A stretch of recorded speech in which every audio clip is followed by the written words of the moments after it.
అందరికీ నమస్కారం. నా పేరు Durga. Welcome to my YouTube channel కథా కాలక్షేపం. Listen to the reading. మీరు వింటున్నారు సుప్రసిద్ధ హాస్య నటుడు పద్మశ్రీ కన్నెగంటి బ్రహ్మానందం గారి జీవిత చరిత్ర. ఈ ఎపిసోడ్లో వారి జీవిత చరిత్రలోని మరికొన్ని చాప్టర్లు చదివి వినిపించబోతున్నాను. ఇలా మొదలవుతోంది. యుద్ధానికి వెళ్తూ కత్తి మర్చిపోతాడా ఎవడైనా? ఉన్నత విద్య చదువుకోవాలనే తపన ఉంటే ఉన్నంత విద్య, చదువుకున్నంత విద్య. భీమవరం ప్రయాణం నాకో వరం. నా జీవితం అనుకోని మలుపు తిరగడానికి, నన్ను నేను శిల్పిగా చెక్కుకోవడానికి భీముడంతటి బలం భీమవరం ఇచ్చింది.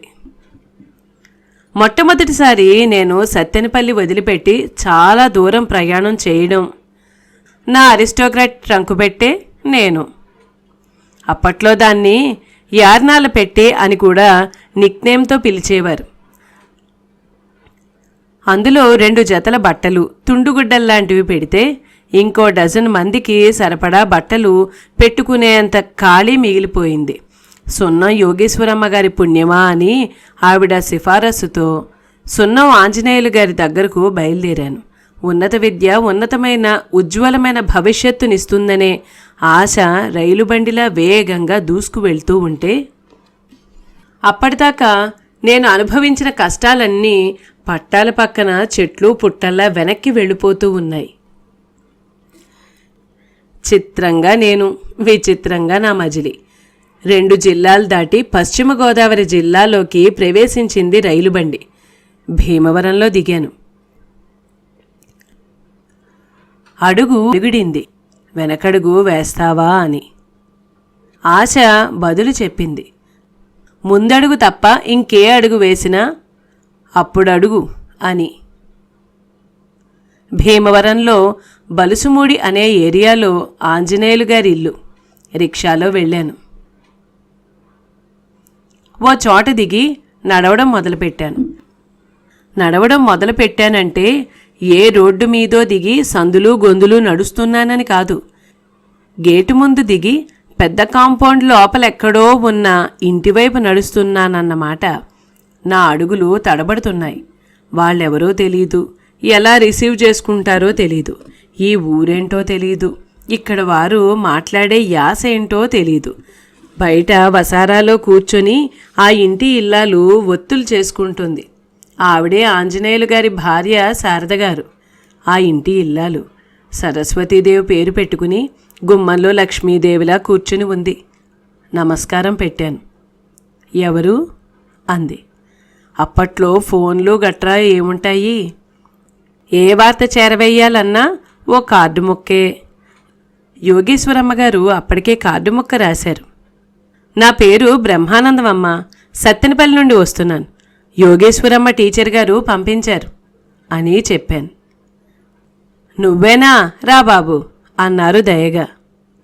వసారాలో నా అరిస్టోక్రాట్ పెట్టాను. స్నానం చేసిరా, భోజనం వడ్డిస్తాను అని చెప్పారు. బట్టలు తీసుకొని పెరట్లోకి నడిచాను. అది గిలక బావి కాదు, వరలున్న బావి, సిమెంటుతో గాజుల్లా వేసిన బావి. చాంతాడేసి వంగి నీళ్లు తోడుకొని వాడుకున్నాను. స్నానం పూర్తయ్యాక నా పళ్ళెం తీసుకుని వెళ్ళి వంటింటి వెనక వసారాలో కూర్చున్నాను. ఆవిడ ప్రేమగా వడ్డించింది. అమ్మగారి దర్శనం అయితే అయ్యింది. అయ్యవారు ఎలా ఉంటారో అనుకోగానే మాటలు వినిపించాయి. ఎవరిదిరా ట్రంకు పెట్టి? సత్తెనపల్లి నుండి మన యోగేశ్వరమ్మ పంపించిన కుర్రవాడొచ్చాడు అని చెప్పింది లక్ష్మీదేవిలా కనపడే శారదగారు. సర్లే, రేపు చేరుస్తాలే అన్నాడాయన. సౌండ్ వినపడింది, మనిషి కనపడలా. రేపు చేరుస్తాలే అన్న హామీ వినపడింది. నాలో ఇంకా గుబులు కనపడలా. భోజనం అయ్యాక ఆయన నన్ను చూశారు గంభీరంగా. నా వివరాలు చెప్పాను వినయంగా. మా నాన్న స్తోమత గురించి కూడా చెప్పాను కొంచెం బిడియంగా. పొద్దున్నే ఎన్నింటికి తయారై ఉండాలో ఆర్డర్ వేసి వెళ్ళారు. వాళ్ళు చూపించిన పంచనే పెట్టే నేను. అక్కడే చదువుకోవాలి, అక్కడే పడుకోవాలి. ఎలాగో తెల్లవారింది. అప్పుడు పేలింది ఒక బాంబు. కాలేజీకి ఆయనతో కలిసి బయలుదేరడానికి సర్టిఫికెట్ కోసం చూస్తే లేదు. బహుశా నా జీవితంలో అంతగా భయపడింది ఆ రోజేనేమో. జడిసిపోయి, తడిసిపోయి, వణికిపోయి, వెనక్కిపోయి, పక్కకు పోయి, ఎక్కడికి పోవాలో తెలియక ఆయన దగ్గరికే పోయి గొంతు తడారిపోయి ఎస్ఎస్ఎల్సి సర్టిఫికెట్టు తీసుకురావడం మర్చిపోయి, మిగతాది మింగేశానో ఆపేశానో గుర్తులేదు. ఆ తర్వాత ఆయన మొహంలో కనబడ్డ రౌద్రం చూసే ధైర్యం లేక తల దించుకుని వంచుకుని నిలబడ్డాను. ఆయన గొంతు చించుకుని తిట్లు లంకించుకుని, ఇట్లాంటి వాడు జీవితంలో ఏం పైకొస్తాడు? పియూసీలో చేరడం అంటే పిల్లాట్లు అనుకున్నాడా? సర్టిఫికెటే ముఖ్యం, అదే మర్చిపోయి వస్తాడా? యోగేశ్వరమ్మకు కార్డు ముక్క రాసి పడేసి తిరుగు ప్రయాణం కట్టమని చెప్పు అని కేకలేశారు. నేను బెదిరిపోయి హడ్లిపోయి పులి ముందు కుందేలైపోయి దీనంగా చూడడం శారద గారు గమనించారు. శారద గారు గమనించి, పాపం కుర్రాడు ఏదో హడావిడిలో మర్చిపోయి ఉంటాడు, ఈ మాత్రానికి అతని భవిష్యత్తుని పాడు చేయాలా? మళ్ళీ వెళ్ళి తెచ్చుకుంటాడులేండి అని ఆవిడ దయగా సామరస్యంగా సర్ది చెప్పింది. ఆ ఉగ్ర నరసింహ రూపం కాసేపటికి శాంతపడింది. అదేదో వెంటనే ఏడవమను సన్నాసిని అనేసి అక్కడి నుండి వెళ్ళిపోయాడు. వర్షం వెలిసింది, అయినా నాకు తడిసింది. అప్పుడెవరు నన్ను కాపాడింది? ఆ ఇంటి ఇల్లాలి రూపంలో ఏ అదృశ్య శక్తి నన్ను వెనకేసుకొచ్చింది? మరో అవకాశం ఎందుకొచ్చింది? భీమవరం మళ్ళీ వరం ఇచ్చింది. నాకా మాత్రం అక్షంతలు పడాల్సిందే. యుద్ధానికి వెళ్తూ కత్తి మర్చిపోతాడా ఎవడైనా? హాస్టల్ ఫుడ్డే నా జీవితానికి బటరు బ్రెడ్డు. భీమవరం నుంచి సత్తెనపల్లికి సర్టిఫికెట్ తెచ్చుకోవడానికి తిరిగి వచ్చిన నేను నన్ను అక్కడికి పంపించిన యోగేశ్వరమ్మ టీచర్ నుండి, మా నాన్న నుండి ఎన్ని తిట్లు పడాలో అన్నీ పడ్డాను, పడాల్సి వచ్చింది. ఇనుముని వాళ్ళు కాల్చి వదిలిపెట్టారు. నన్ను నేను సమ్మెటతో కొట్టుకుని కావాల్సిన రూపంలోకి తెచ్చుకోవడానికి ఉపయోగపడ్డారు. అప్పుడు నాకు కాస్తో కూస్తో జ్ఞానం వచ్చింది కాబట్టి ఇద్దరి మాటలు ఎందుకు పడాలి అన్న ఉక్రోషం రావాలి, కానీ రాలేదు. ఎందుకంటే పేదవాడి ఉక్రోషం చివరికి ఆక్రోశంతోనే ముగుస్తుంది కాబట్టి నా ధ్యేయం మీదే దృష్టి పెట్టాను, నా గమ్యం మీదే మనసు పెట్టాను. సర్టిఫికెట్ తీసుకెళ్లి ఆంజనేయులు గారికి చూపెట్టాను.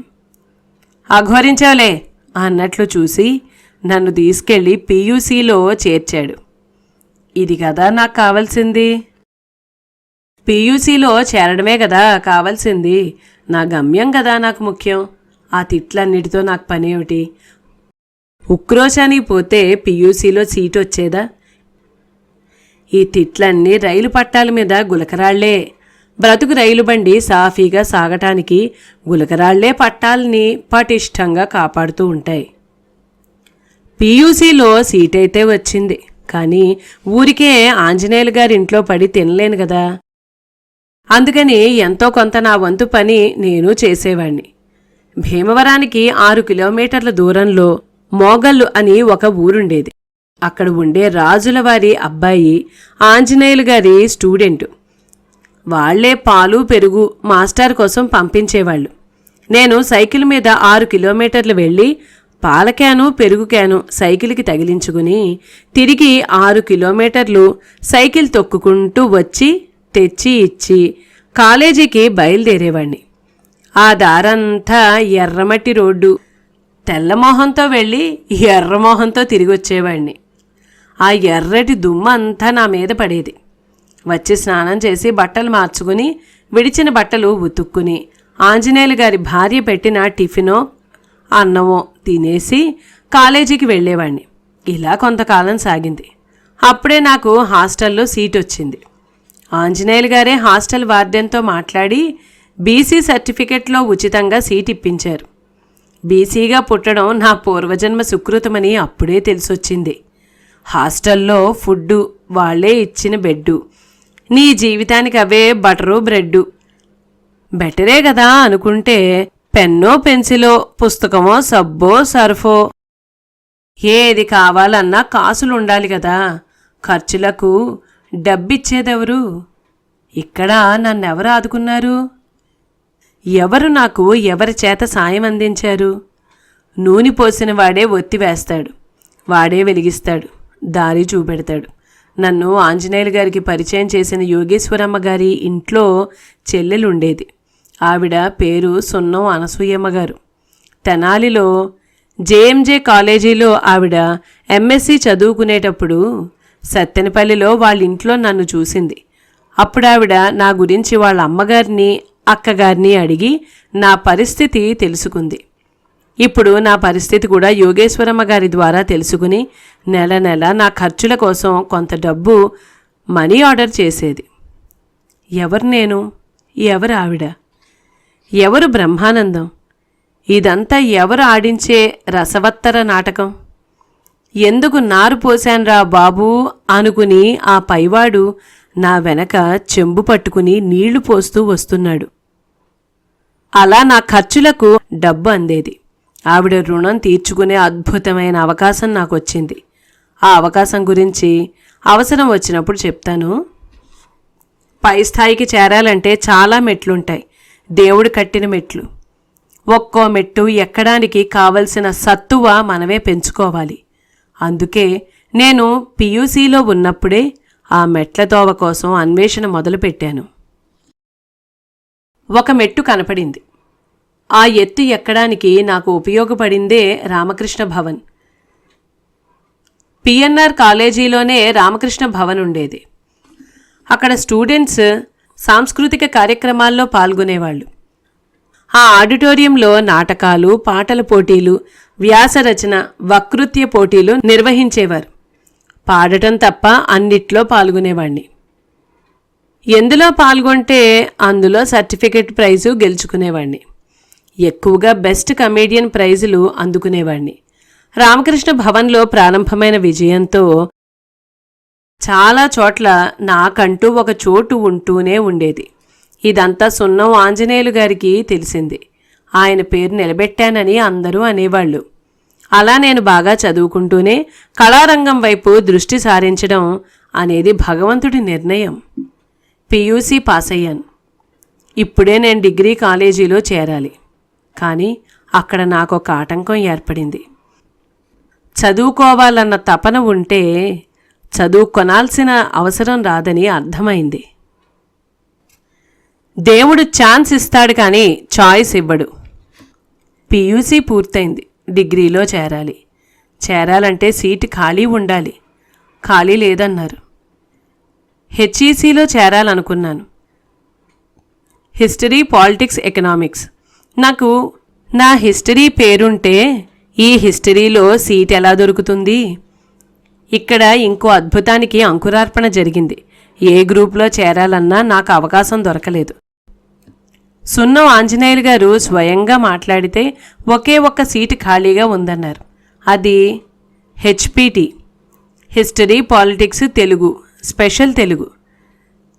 సర్లేవోయ్, తెలుగు తీసుకోమరి అనేశారు మా ఆంజనేయులు గారు. ఆ వాక్కు విని అవాక్కయ్యాను. ఇష్టం ఒకటి, ఇచ్చేదొకటి అని మనస్సులోనే అయిష్టాన్ని దాచుకున్నాను. తెలుగు తీసుకున్నాను. God will give you chance, he won't give you choice. దేవుడు ఛాన్స్ ఇస్తాడు కానీ చాయిస్ ఇవ్వడు అని సరిపెట్టుకున్నాను. అదొద్దు, ఇది కావాలి అని అడగలేదు. అడిగినా ఇవ్వడానికి అక్కడ చాయిస్ లేదు, ఛాన్స్ మాత్రమే ఉంది. ఎందుకు ఛాన్స్ దొరికింది? ఎందుకు నేను స్పెషల్ తెలుగే తీసుకోవాల్సి వచ్చింది? ఎందుకు నా బ్రతుకు పద్యమైంది? ఎందుకు నా భవిష్యత్తు గద్యమైంది? ఎందుకనేది ఎప్పటికో అర్థమైంది. అప్పుడు తెలియదు నాకు ఆ తెలుగే నాకు భవిష్యత్తులో ఉపయోగపడబోతోంది అని. తెలుగు భాష, తెలుగు యాస, ఉచ్చారణలో స్పష్టత, వ్యక్తీకరించడంలో వేగం, అచ్చులు, హల్లులు, పొల్లులు, దీర్ఘాలు, వాక్య నిర్మాణం, వ్యాకరణ విన్యాసం. బ్రహ్మానందం నాలుక మీద తెలుగు అద్దింది ఆ తల్లి సరస్వతీదేవి. నా బ్రతుకు ఛందోబద్ధ పద్యమైంది. నా భవిష్యత్తు గమ్యాన్ని నిర్దేశించే గద్యమైంది. నా జన్మ సార్థకమైంది. వానరుడే ఈ నరుడు అని రుజువు చేయడానికి కోతి పనులు చేయడం మొదలయ్యింది. మాస్టర్ల అరుపులని అనుకరించడం, అందర్నీ నవ్వించడం అలవాటయ్యింది. మాస్టర్లని ఇమిటేట్ చేయడంతో ఆగిపోలేదు. ఏదో ఒక సినిమా చూసి రావడం, ఎన్టీఆర్ని, ఏఎన్ఆర్ని, పద్మనాభం, రాజబాబు, రేలంగి ఇలాంటి ఆ మహానుభావుల హావభావాలతో పాటు వాచకాన్ని అనుకరించడం, అబ్బురుపరచడం, యాక్టింగ్తో పాటు మాడ్యులేషన్ని అనుకరించడం, ధ్వని అనుకరణ అంటారని అప్పుడు నాకేం తెలుసు. మిమిక్రీకి ప్రారంభ దశ, ప్రాచుర్యంలో లేని దశ. అప్పట్లో మిమిక్రీ అంటే నేరెళ్ల వేణుమాధవ్ గారు ఒక్కరే. ఆ విద్య ఎందుకో నాకు అబ్బింది. ఎందుకో ఏమిటి, అందుకే. ఇదిగో ఇందుకే. నవ్వు పుట్టిన నక్షత్రం, నేను పుట్టిన నక్షత్రం ఒకటే కదా, అందుకే. కాలేజ్లో ఏ ఫంక్షన్ జరిగినా బ్రహ్మానందాన్ని పిలవండి అనేవారు. అప్పుడు నేను స్టేజీ ఎక్కి నోరు తెరవక ముందే నవ్వులు మొదలయ్యేవి. నోరు తెరిచాక అందరి పొట్టలు చెక్కలయ్యేది. నా మనసు మురిసి ముక్కలయ్యేది. జీవితంలో పైకి రావాలనుకునే వాళ్లకు అవరోధాలు అధిరోహించే సోపానాలుగా మారాలి తప్ప ఆటంకాలుగా కనపడకూడదు. ఏరి పారేయండి మీ దారిలో ఎదురైన ముళ్ళని, రాళ్ళు, రప్పలని. మీ దారి మీరే నిర్ణయించుకోవాలి. మీరే బాట వేసుకోవాలి. ఎటు వెళ్లాలో దేవుడు చెప్తాడు. ఎలా వెళ్లాలో మనసే చూసుకోవాలి. నేను నా సాంస్కృతిక ప్రయాణం, తెలుగు, తెలివి నా ధ్యేయానికి పునాదులు వేస్తున్న తరుణంలో సినీ కళామతల్లి సేవలో ఉన్న ప్రముఖుల పరిచయం జరిగింది. నేను మిమిక్రీ, మోనో యాక్షన్ చేసే ఫంక్షన్కి ప్రముఖ రచయిత, నటులు గొల్లపూడి మారుతీరావు గారు, డాక్టర్ వివేకానందమూర్తి గారు చీఫ్ గెస్ట్లుగా వచ్చారు.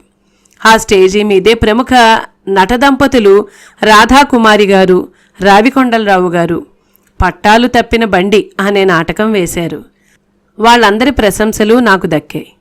నా ప్రదర్శన చూసిన ప్రముఖ నటులు ముక్కామల గారైతే ఏకంగా ఆయన చేతికున్న ఖరీదైన వాచి తీసి నా చేతికి తొడిగారు.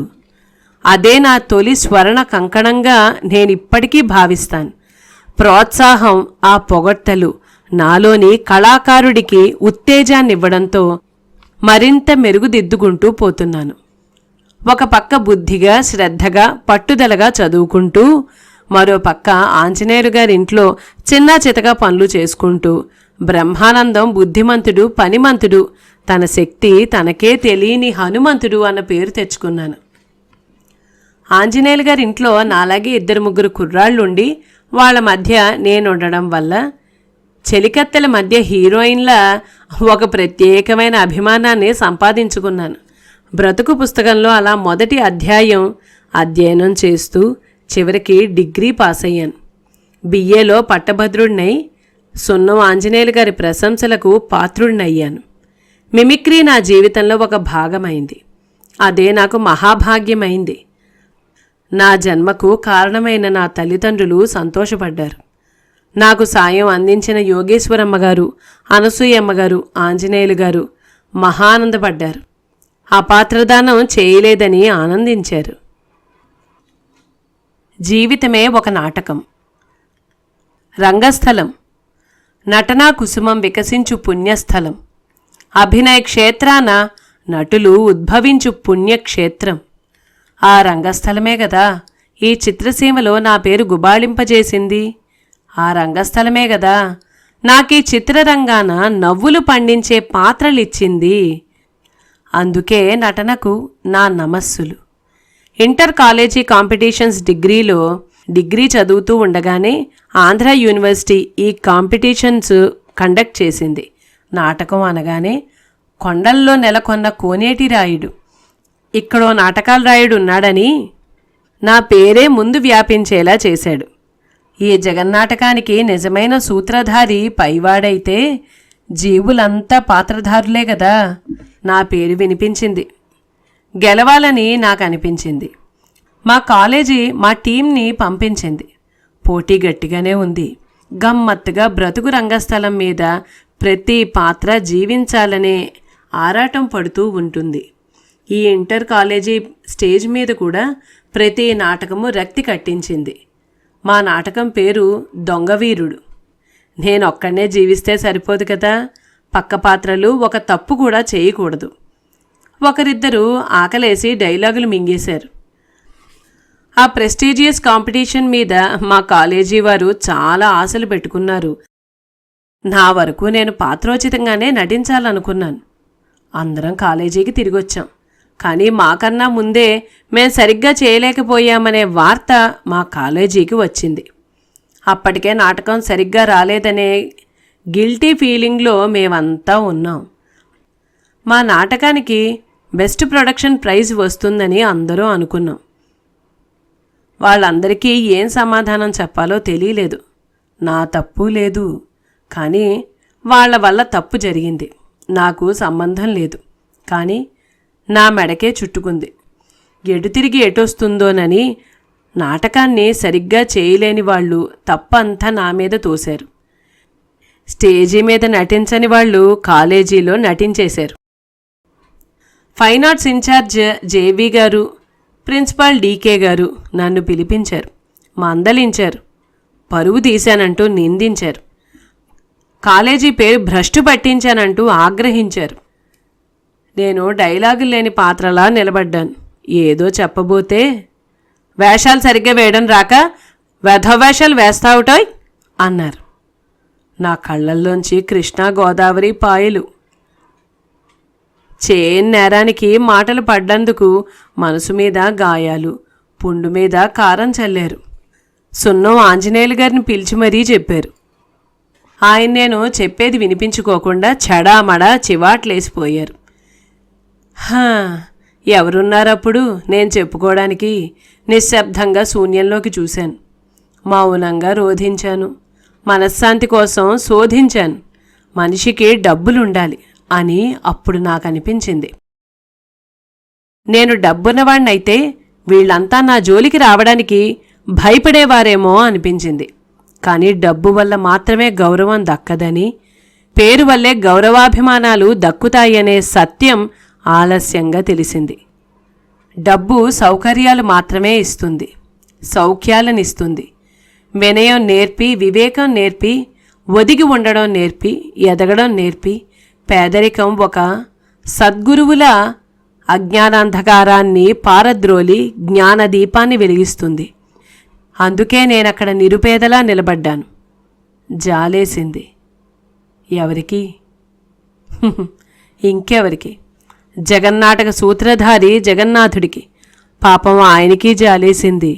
లోకానికి రమ్మన్నాడు.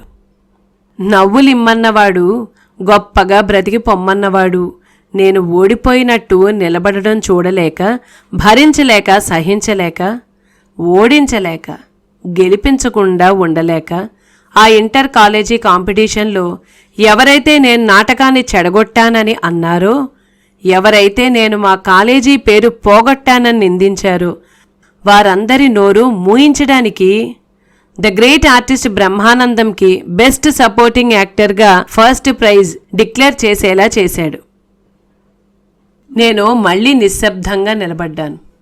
ఆనందం అంబరమై, అంతరంగం సంబరమై, ఓడిన చోటనే గెలిచి, గెలిచిన చోటే తలెత్తుకొని మళ్ళీ శూన్యంలోకి చూశాను.